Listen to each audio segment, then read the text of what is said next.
Ok, eu vou estar no Achievers com a Nádia. Não posso dizer ao contrário. Ela é muito mandona. Tenho que dizer olá. Esta pessoa é muito mandona, eu quero que isto entre no vídeo.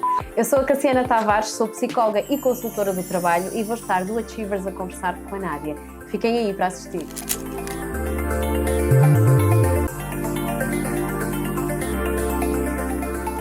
Cassiana, faz para aí 6 anos a primeira vez que nos vimos. Uau! Também te lembras? Não tinha ideia desse tempo. Yeah. E faz para aí 4 anos que foste minha professora. Já faz algum tempo, não é? Verdade. Nós começámos em Braga. Braga, sim. Há 6 anos. No Congresso da Ordem dos Psicólogos. Depois passaste para a minha professora. Uhum. Depois passaste para a minha mentora. Uhum. Depois passámos a colegas. Não sei porque deu-te na cabeça de levar-me a fazer coisas contigo. E depois passámos a amigas. Verdade. Não é? Vês, agora... eu sei os detalhes da nossa relação. Parecia que eu não sabia, Mas olha, eu gostava até de começar, porque houve uma coisa que tu disseste que eu nunca mais me esqueci. Quando começámos a pós-graduação em Psicologia das Organizações, não é? Tu a dar aulas, eu a ouvir, e tu disseste: o trabalho tem um objetivo de nos dar saúde. E aquilo desfez logo um grande estigma que eu tinha, não é? E que se calhar as pessoas às vezes até se surpreendem. Muitas das vezes, quando eu estou a dar formação às pessoas nesta área mais organizacional, começo com essa frase.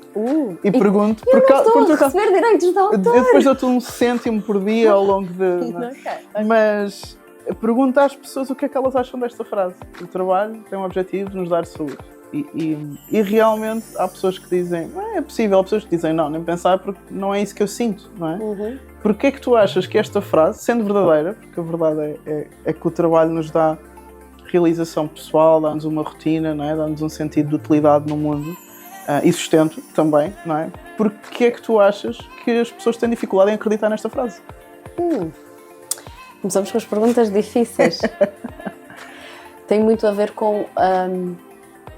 Eu fui logo para uma história, na minha cabeça fui logo para uma história, que é o propósito que tu tens na vida. Eu lembrei-me imediatamente de um homem que sobreviveu à Segunda Guerra Mundial, ao Holocausto, e passou a vida dele a dizer que aquilo... Viktor Frankl, claro, eu sou um groupie do Viktor Frankl, e fui logo para essa história que é: o teu propósito na vida é aquilo que te faz ter motivação e andar e fazer coisas. E o trabalho pode ser uma fonte de motivação na vida de alguém. Claro que nós vemos as pessoas viverem o trabalho de forma muito diferente, e nós, se calhar, se fôssemos partilhar histórias de coisas que fizemos já porque tinha que ser, de coisas que fizemos porque foi uma oportunidade que apareceu, de coisas que fizemos de paixão, que era mesmo isto, e portanto, dependendo da fase da vida em que a pessoa se calhar está a responder a isto, da perspectiva que tem do trabalho, pode ou não acreditar nisto. Se calhar, se eu estiver num sítio que não me preenche, não me realiza, ou até a cultura em que eu cresci nunca me disse que o trabalho podia ser uma coisa boa. Porque às vezes também acontece isso, não é? Tu cresces numa região e numa cultura da tua casa em que o trabalho é uma obrigação, é um peso? É, um fardo, uma coisa que tu tens que levar. Então vais ver o trabalho assim, e se calhar quando somos adultos precisamos de rever algumas destas coisas que nós trazemos na nossa cabeça sobre o que é o trabalho, para podermos, se quisermos, claro, vivê-lo com prazer. E brincamos, inclusivamente, com isso, não é? Odiamos a segunda-feira e adoramos a sexta-feira, não é? Parece que vivemos à volta de um momento à espera da hora de sair do trabalho para poder ir fazer o resto da nossa vida, não é? Como se o trabalho fosse não parte da nossa vida. Isso é absolutamente fascinante, porque depois tu és capaz de ver uma pessoa que adora o trabalho dizer isso. Eu acho isso... Cultural? Será? É cultural, que nós já nos habituamos, e ao mesmo tempo pode ter a ver com os excessos, com a fadiga, com o que te custa de facto às vezes arrancar a semana, porque vens de um ritmo e vem para outro, e o que tu disseste faz muito sentido da cultura. Para além da nossa natureza humana ser muito ambivalente. Entre o ano passado e este, estou a estudar muito sobre motivação, e nós temos muitas vezes 2 conversas dentro de nós. É verdade. Eu quero uma coisa... Mas ao mesmo tempo não quero. Não, e nós falamos às vezes sobre isto. No outro dia fomos jantar juntas e quero seguir o meu plano alimentar, mas esta comida está aqui. Mas este menu está cheio de petiscos. Não quero. Eu quero trabalhar. gosto do meu trabalho, mas eu por acaso adoro a segunda-feira. É um dos meus dias preferidos da semana mesmo. Quer dizer que gostas do teu trabalho? Quer dizer que eu gosto do meu trabalho e gosto de ter uma segunda-feira em que eu posso pensar no meu trabalho, que é normalmente isso que eu faço. Isso foi outra coisa que tu me disseste que eu também nunca mais me esqueci. Não trabalhes só, trabalha no teu trabalho. Yeah. Não é? Passa tempo a limar as arestas daquilo que tu fazes para que quando o fores fazer seja mais eficaz, porque a verdade é que nós vivemos também numa era, e eu acho que isso também tem a ver com as sensações que as pessoas têm relativamente ao trabalho, ser uma coisa pesada, em que trabalhamos muito e pouco ao mesmo tempo, ou seja, muito tempo, mas pouco em termos de produtividade e de utilidade. Utilidade, exato. E inclusivamente somos recompensados pelo mais e não pelo melhor.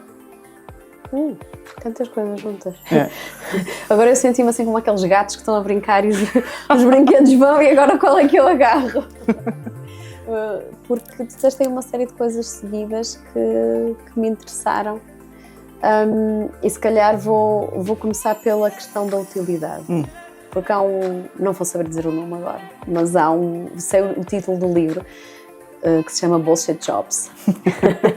É um livro de um anarquista britânico que é extremamente provocador e que fala sobre profissões que basicamente não servem para nada. Eu não vou dizer quais são. Não, senão 100% da audiência vai desligar. Podes crer.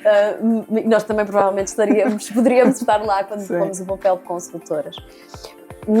Muitos de nós têm trabalhos em que nós temos autonomia. Mesmo quando trabalhas para uma empresa, dizem-te para tu seres autónomo, para tu pensares por ti, para tu inventares o trabalho, no fundo. Isto dava já 3 ou 4 conversas paralelas sobre se isto é possível ou não. Vamos ficar aqui, Cassiana. Que é, dão-nos essa liberdade, ou pelo menos fazem-nos esse pedido. É impossível fazer isso de modo automático e bem à primeira vista. À primeira vez. Portanto, implica que tu tenhas um espaço para poderes refletir no que estás a fazer. Por exemplo, eu preciso ter controle da agenda. Eu preciso de espaço para ir em profundidade nos temas.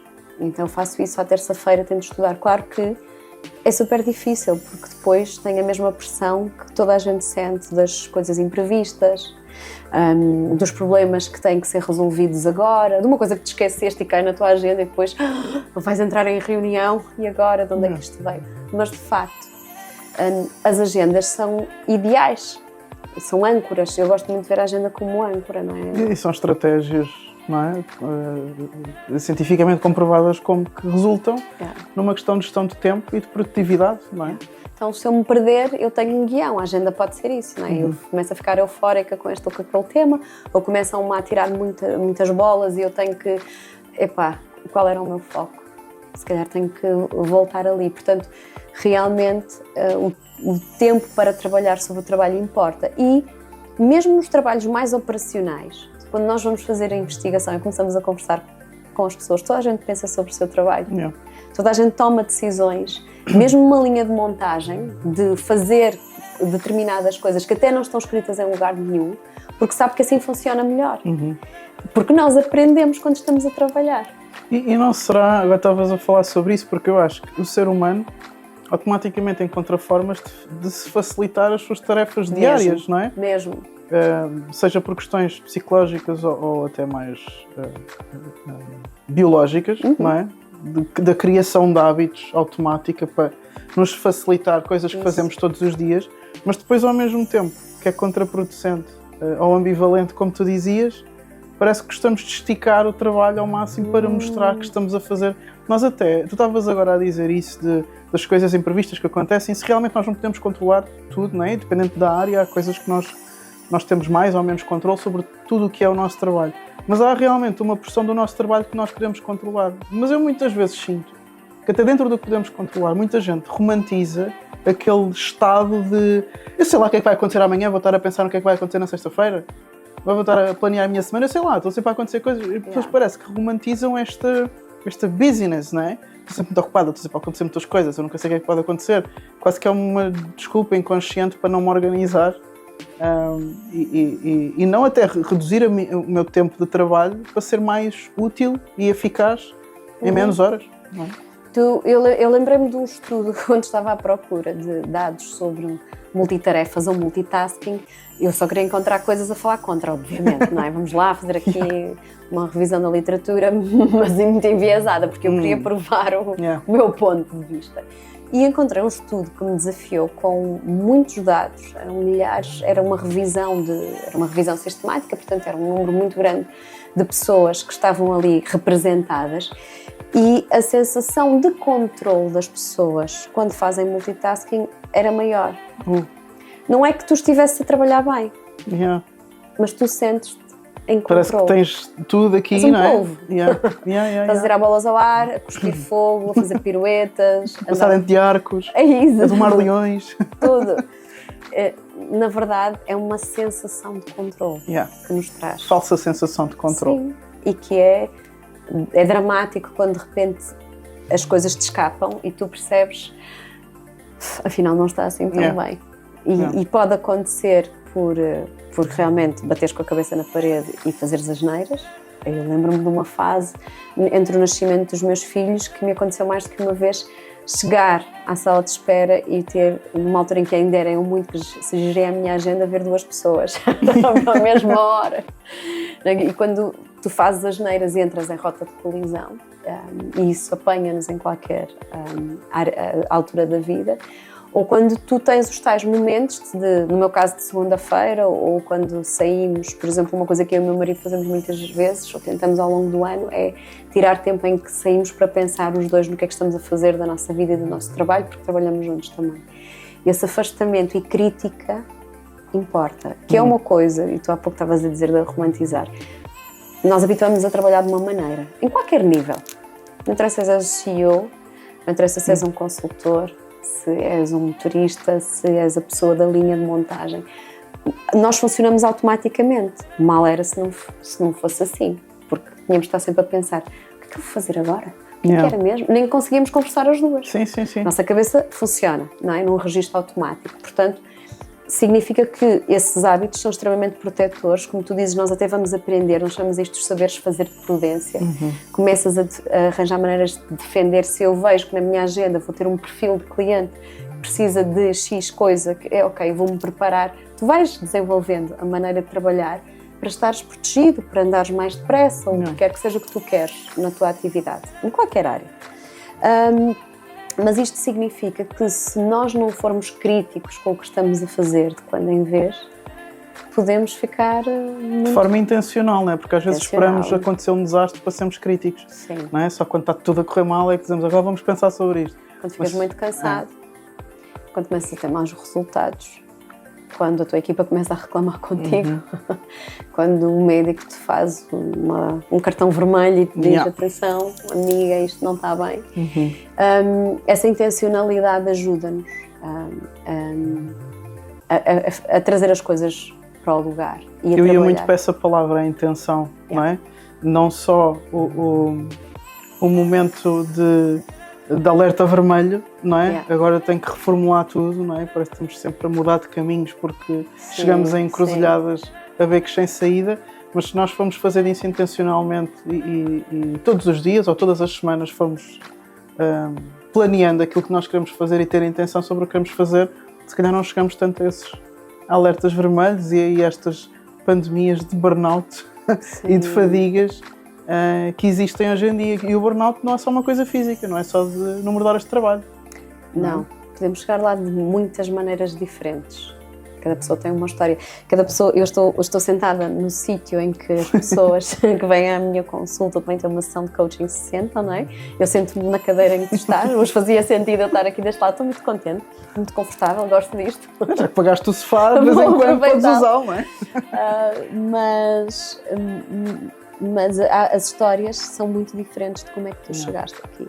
Porque o senhor que inventou o que tem um nome impronunciável, o senhor que desenvolveu o conceito de burnout, que era alemão, ele dizia que nós queimamos os comprometidos. Tu, se observares as pessoas que, eu não vou dizer todas, mas conversa com as pessoas que chegam ao burnout e tu vais perceber padrões que são muito comuns, de quereres fazer as coisas bem feitas, não é sequer como os outros te disseram, é como na tua cabeça tu imaginaste que é um alto sentido de responsabilidade, grandes exigências, ter metas para cumprir, o equilíbrio entre a vida pessoal e a vida profissional. E é tão fácil, estávamos a falar há pouco quando tu chegaste sobre eu ir ver os jogos dos meus filhos, né? Estamos numa... Dos teus 5 filhos, acho que as pessoas precisam de perceber que não são 2 ou 3, dos teus 5 filhos, sim. Podes continuar. Uma mão cheia. Uma mão cheia de filhos. O fim de semana é intenso. E é a segunda vez que eu estou a falar sobre isto num podcast, quer dizer que eu preciso de ajuda mesmo. De repente o ano virou, não é? E começamos a acusar o cansaço de estarmos a acompanhar 5 que já não são crianças, não é? Entre os 17 e os 6 anos, com muitas atividades. A vida é muito intensa hoje e nós pensamos muito sobre as coisas e, se formos observar, no tecido empresarial português, uma boa parte de nós trabalha com profissões que são intelectuais. E mesmo que não seja um trabalho de produção científica, não é disso que eu estou a falar, ou de escrever artigos ou de dar aulas, mas se tu estás a falar com pessoas no serviço ao cliente, tu estás a ter que tomar decisões, a pensar, a usar a tua memória, e depois sais do trabalho, continuas, na verdade, se tu quiseres com um trabalho mental, tu continuas a trabalhar sempre. Não desligas, que é o que muitas pessoas às vezes têm alguma dificuldade em fazer, porque também o trabalho ocupa tanto do nosso dia, tanto da nossa vida, não é? Que eu acho que acaba por ser difícil desligar, não é? As pessoas têm que intencionalmente ir desenvolvendo estratégias para desligar, mas depois, além do que é o cansaço físico, não é? Das horas úteis de trabalho, em que a pessoa está efetivamente no trabalho e o pouco tempo que passa a fazer outras coisas por consequência, que gosta, ou estar com as pessoas que gosta. O desgaste intelectual, que é ter que estar a pensar sobre o que tem que estar a fazer. O grau de satisfação que se tem, não é? A sensação de reconhecimento que se tem pelo trabalho, a pessoa sentir-se boa naquilo que faz, a relação com os colegas, a relação com a liderança. Ou seja, há aqui uma série de coisas que levam a pessoa a entrar nestes estados de fadiga e de burnout. E eu já digo fadiga também, porque eu acho que as pessoas que chegam ao burnout e que ficam incapacitadas, não é? Que são algumas, não são todas, mas eu acho que muita gente vive em fadiga, no quase burnout, não é? E que depois entra em aquele modo de suspensão, aquele modo de stand-by em determinadas tarefas para não crashar, mas eu acho que há muita gente que vive em estados de fadiga crónicas. E podes viver uma forma de burnout que é crónica, que estás naquele linear com picos, e isso é muito comum. Quando tu disseste isto, eu lembrei-me de alguma coisa muito interessante que espero que a minha memória traga agora de volta e que tinha a ver com já sei o que é que eu queria dizer. É porque era uma palavra assim que vai ser um bocadinho fora e que eu espero que ajude. É preciso ter coragem para trabalhar. E eu quero falar sobre duas coisas. Uma, do parte das organizações, que muitas vezes não são corajosas o suficiente para olhar para dentro e pegar nas pessoas, nas estruturas e criar um bom sítio para se trabalhar, onde tu precisas de algumas coisas. Tu precisas de ter condições para que o trabalho seja saudável. Vamos pensar que, vamos pensar num trabalho físico. Se tiverem lá substâncias tóxicas no ar, vais matar a malta toda, não é? Portanto, tens que assegurar-te que as condições são boas. E também que o trabalho é uma coisa que interessa, porque há trabalhos que são intragáveis, não é? Há trabalhos que são repetitivos, indiferenciados, e em qualquer nível de organização tu podes ter trabalhos ou extremamente sofisticados e depois a pessoa, imagina um consultor, anda 3 meses num projeto só a perder noites, infelizmente, que tu, quando acompanhas consultores em clínica, é o que tu ouves, e depois entregas um projeto a uma grande empresa e aquele projeto, fazes uma apresentação ou várias ao board da empresa, a todos os níveis da organização, é um charme, foste falar com a pessoa X, blá blá blá, e depois pegam naquele projeto e põem numa gaveta. Muito bom, obrigado, vamos estudar sobre isto. É triste. Ou começas a implementação do projeto e é uma tragédia, e não raramente isso acontece. Então, as pessoas que se sentam têm muitas vezes esta sensação, como tu estavas a dizer, porque é que o meu trabalho serve, o que é que eu estou a fazer, não é um trabalho que interessa. E as nossas organizações precisam de ter a coragem de se estruturar elas próprias. Eu espero não perder o meu emprego daqui para frente, mas acho que nós nos tornamos um bocadinho preguiçosos. é mais fácil pagar alguém de fora que venha e nos dê as respostas todas e nos traga um modelo internacional que funciona em todo o mundo e que vai funcionar aqui. Eu lamento, isso não existe. E eu acho que está na altura de também nós, que trabalhamos de perto com as pessoas, termos a coragem de dizer que esses modelos internacionais validados e não sei o quê, muitas vezes são retirados de livros inspiracionais que o consultor esteve a ler ontem, até de madrugada, para pôr lá no relatório e ficar bem. Ou que funcionaram uma vez, num sítio, num Nos Estados determinado contexto. Sim. E vens para uma cultura da Europa do Sul, onde o sol começa cedo e o dia se põe tardíssimo, os nossos dias são gigantes, as nossas jornadas de trabalho são enormes, e tu dizes às pessoas: vai ler este livro sobre concentração e foco e fazer o seu horário de trabalho e tirar cestas durante o dia na melhor altura. Isto vai, portanto as empresas precisam de ser corajosas e de perceber o país em que estão a operar, na realidade do povo que nós somos, tal como nós somos, e de contratar pessoas que possam facilitar conversas dentro da empresa. Porque muitas vezes a resposta está lá e a empresa tem que ter coragem de olhar para o que tem dentro de casa e de construir com isso. Segunda coisa, olhar para as pessoas serem corajosas.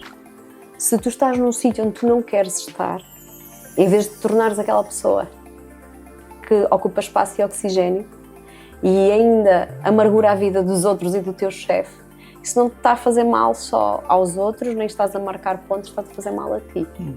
Porque isso é uma pessoa que só ocupa espaço e oxigênio porque está a pensar nos seus direitos laborais, que eu entendo isso, eu entendo perfeitamente, tu vais perder. Mas sendo alguém que saiu muitas vezes, no início eu nunca tive um contrato de trabalho, porque és psicólogo, foi sempre uma oferta de recibos verdes, não é? Das vezes que saí, eu entrei e saí com uma intenção e com conversas e cumprindo todas as minhas obrigações até ao fim, porque sabia que o mercado de trabalho exige que eu tenha uma boa pegada. Então posso voltar a qualquer sítio onde eu trabalhei e ter uma conversa e às vezes ainda ser parceira hoje em dia, não é? Portanto, interessa, não é fazer uma rebelião, bater a porta, explodir tudo pelo ar, não é?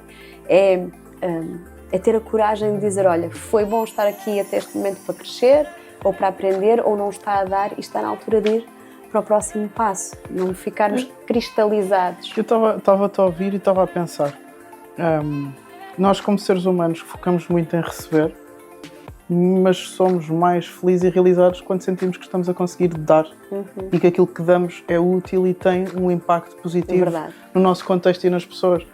E as pessoas que chegam a esse ponto, não é? Que por algum motivo terão as suas razões, que chegam ao ponto de estar numa organização e fazer o mínimo só para receber o seu e já está e cumprir com o seu lado, mas que acaba por ter um trabalho do ponto de vista de produtividade e impacto, acaba por ser ter muito pouco impacto, muito pouca influência, né? Acaba por ser medíocre. Eu estava a pensar se dizia esta palavra ou não, mas eu acho que é mas eu acho que é essa a palavra. Não é a pessoa que é, mas o trabalho que ela faz acaba por ser. Está numa fase que pode estar insatisfeita com a empresa, com o trabalho que está a fazer, com o chefe que tem, mas que precisa daquele trabalho, e todos nós precisamos de ter o nosso income, e que acaba por adotar uma postura de mínimo, não é? De entrar à hora, sair à hora, fazer o seu e já está. E eu acho que isso é mau não só para a empresa, não é? E conseguimos perceber porque é que isto é mau para a empresa, porque acaba por ter um funcionário que não desenvolve, que não vai além, não é? Mas para o próprio colaborador deve ser uma coisa muito triste. Deve ser uma coisa que também causa um estado emocional que não deverá ser muito saudável a médio e longo. Não é? Aqui estás a tocar em mais um exemplo da importância das conversas situadas, locais, da coragem da empresa e da coragem da pessoa, porque o trabalho, vou-te dar outra frase agora para tu registares, ok? Para nunca mais me esquecer, daqui a 4 anos voltamos a... Eu vou pôr todos os sítios que eu possa dizer esta frase, é um encontro de vontades, porque tu nunca sabes durante quanto tempo é que uma pessoa vai querer estar na tua equipa a trabalhar. Isso também para quem lidera, estando deste lado também como líder, é um desafio, porque tu passas conhecimento, formas, treinas, não sabes o que é que vai acontecer. Crias uma expectativa para aquela pessoa que não tem a ver com aquela pessoa, tem a ver contigo. É um encontro de vontades, não é? As empresas precisam de pessoas para trabalhar, as pessoas precisam das empresas para terem onde trabalhar. Portanto, não é?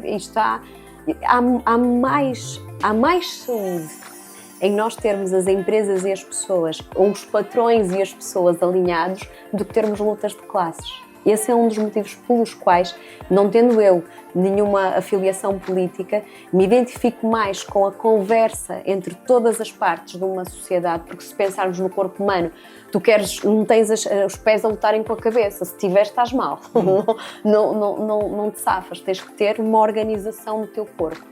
E a sociedade é igual, e por isso, quando tens os patrões, quando tens as pessoas alinhadas, os líderes das pessoas, dá para fazer coisas bonitas. Uma pessoa que se põe à margem, e temos os nomes modernos todos agora para o Quiet Quitting, e outros que são importantes.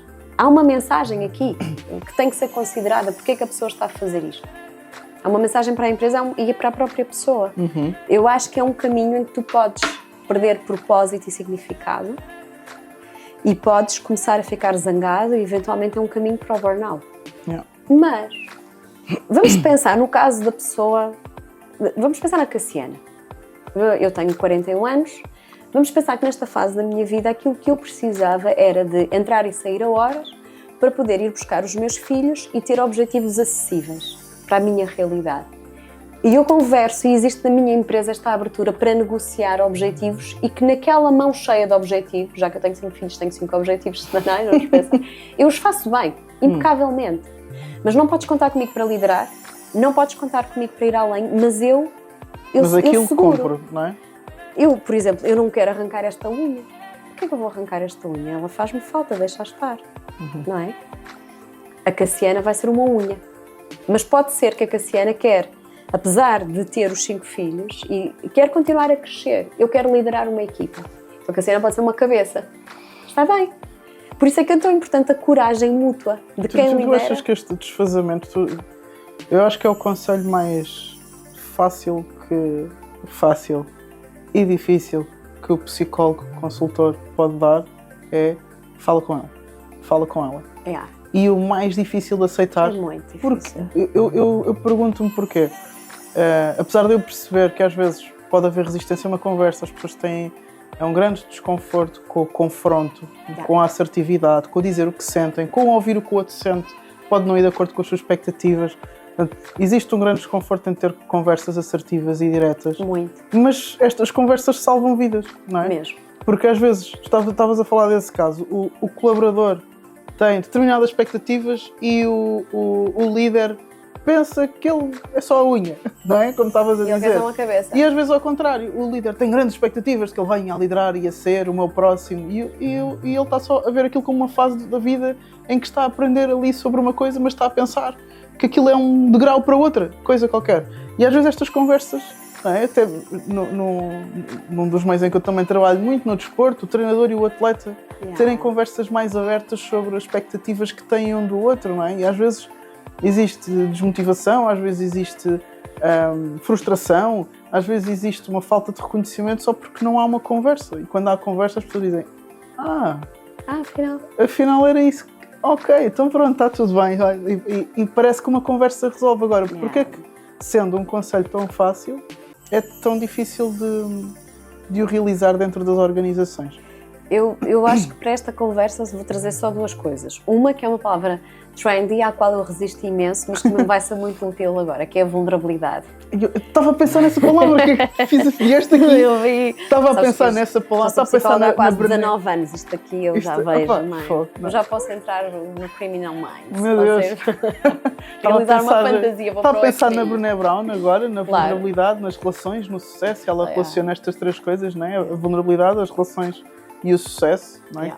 Estava a pensar exatamente nisso, por isso vou-te deixar continuar. Sim, vou apanhar o comboio, tu ficas no fundo à mercê, não sabes o quê, que tens que enfrentar o medo do desconhecido. A pessoa vai dizer alguma coisa que eu não sei o quê, depois se eu não sei responder, o que é que me vai dizer? Temos muito medo do conflito, o que é normal, porque ser vulnerável é deixar um bocadinho a pessoa ver como é que tu pensas e como é que tu sentes. Enquanto tu não fazes isso, tens um escudo. É muito interessante ver isto nas relações. Há uns anos eu comecei a falar com casais em consulta e era interessante a quantidade de pessoas que nunca tinham dito eu amo-te, mesmo estando casadas. Porque quando tu ficas, até as canções populares, não é? Dizem-te todos os problemas que o amor pode trazer à tua vida, um risco, não é? Que é a segunda palavra que eu vou trazer é que há riscos quando és vulnerável. E podes ser despedido. O teu líder pode ser uma pessoa intragável e que vê como fraqueza, a vulnerabilidade. Vai-te fazer a cama a seguir e não é? E vai-te tirar do caminho. Infelizmente isso acontece, porque a pessoa pôs as cartas na mesa. Então, o que é que nós podemos dizer de útil às pessoas? Olha, a primeira coisa que eu acho que, apesar de haver muitas pessoas realmente no mercado de trabalho que não trazem os melhores valores, continuam a ser, na maior parte dos casos, os outliers. Ou seja, eu não acredito que 100% dos líderes são loucos e tóxicos e não. Acho que muitas vezes os sistemas de trabalho que nós montamos propiciam isso. Não é? Às vezes, e é tão engraçado que tu encontras isto na literatura científica, o board dá uma ordem. Um caso clássico, numa fábrica de automóveis em França, disseram: nós temos que reorganizar a indústria e reduzir custos. Então o CEO local começou a despedir pessoas e de repente tiveram um problema gravíssimo na fábrica porque as peças para o automóvel começaram a sair cheias de erros. Porque eles começaram a negociar com as pessoas mais velhas, claro, para sair, que era quem tinha o conhecimento crítico maiores, que fazia a empresa andar. Então, há muitas, estás a ver o problema de não se falar. Até aqui, e depois quando se chamou os investigadores, que depois foram investigadores, eram analistas, para resolver o problema, psicólogos do trabalho, eles começaram a entrevistar e perceberam que estava ali, depois devolveram aquilo ao board. Eles: mas nós não dissemos isso, despedir pessoas. Não, nós só queremos reduzir custos, não era? É incrível como em qualquer nível de organização a falta de clareza nas conversas e de coragem nas conversas gera um problema gigante. E outra frase chavão: o óbvio precisa de ser dito. Podes crer.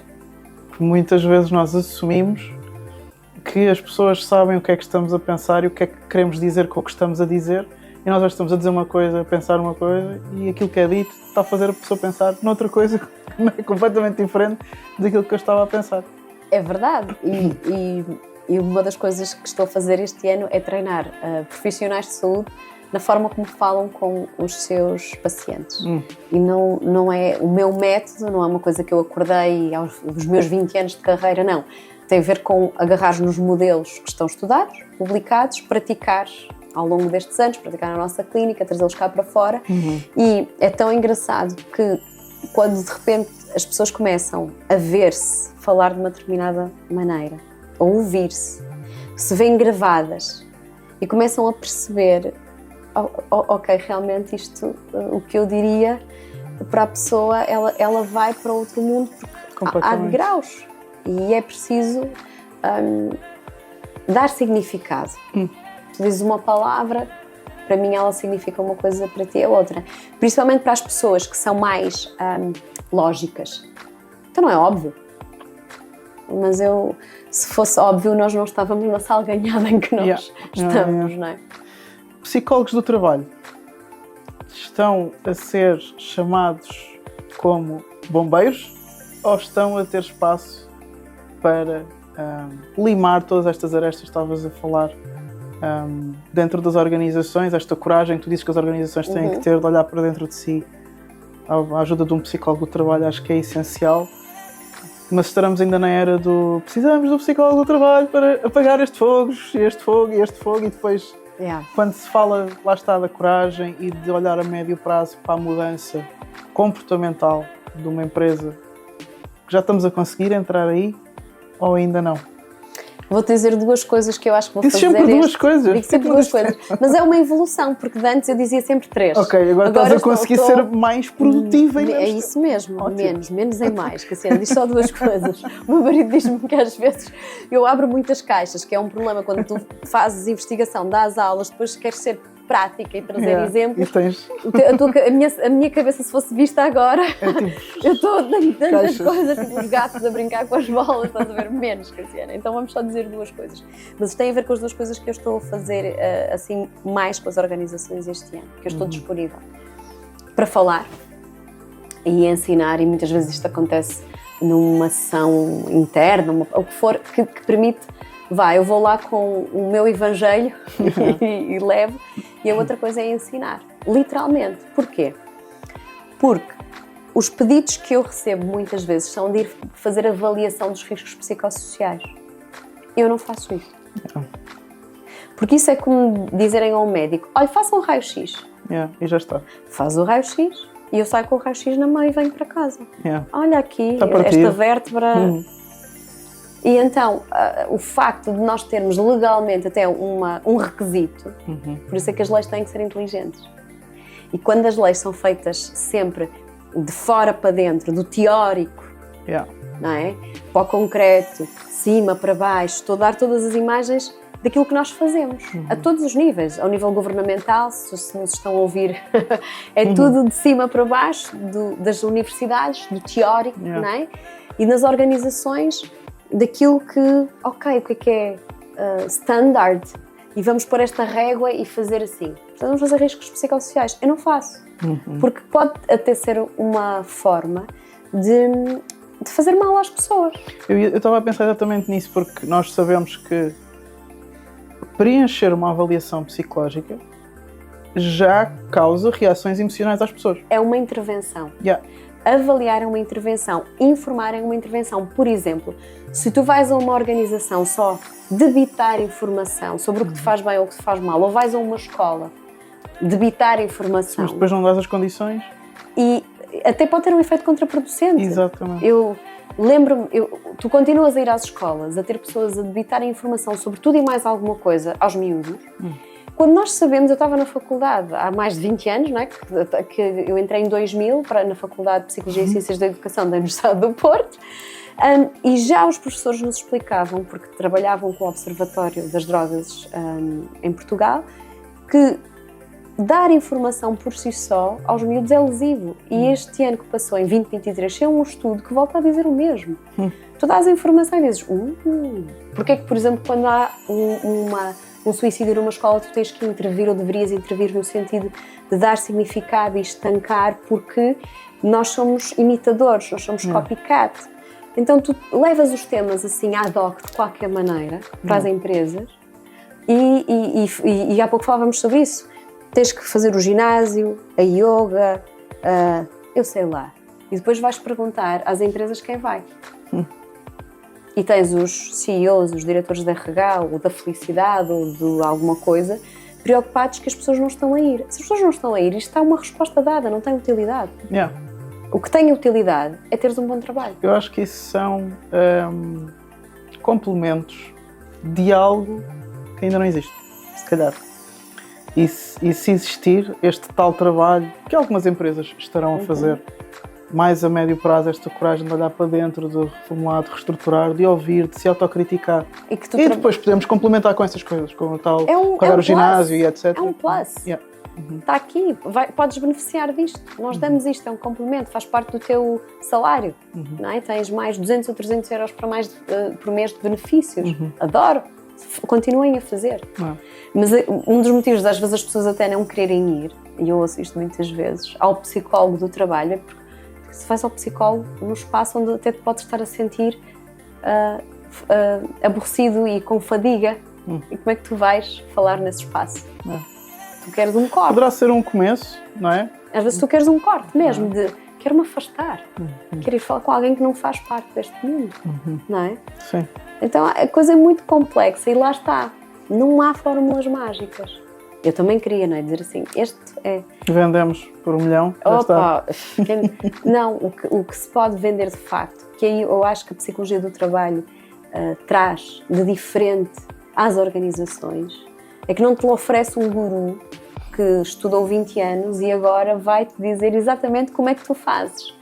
Ou és a consultora YXZ que vai trazer-te o estudo de caso, uma fita métrica norte-americana que vai encaixar aqui direitinha. Sim. Não.